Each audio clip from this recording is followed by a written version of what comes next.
Hello friends, and welcome to another fantastic listing at 1421 North Hampton Avenue. You're gonna love this place. It's a 4-bedroom, 2-bath, just over 1,500 square foot home, and everything has been touched. We're talking roof, new. Windows, new. Electrical plumbing, taken care of, brand new. Kitchen, updated. Bathrooms, updated and gorgeous. Even the hardwood floors have been refinished for you to enjoy. Located just south of Lou Gardens, this home has over 30 4-star restaurants within just a 5 to 7 minute drive. You want to go to downtown Orlando? No big deal. You're within 10 to 15 minutes away. Need to hop on a plane and head out of town? You're less than 30 minutes away from the Orlando International Airport. There is so much for you to enjoy in this home and location. Come on in, follow me, let's take a look together.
Well friends, thank you so much for checking out this listing. I hope you enjoyed it as much as I did.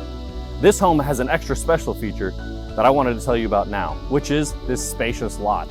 These lots are hard to come by, and even though you're right here in the downtown Orlando area, this backyard has been inspired by Lou Gardens with many different types of plants and vegetation. Let me know in the comments below, because I don't know all the names of them. What are the names of some of these plants that you've noticed, and which one is your favorite?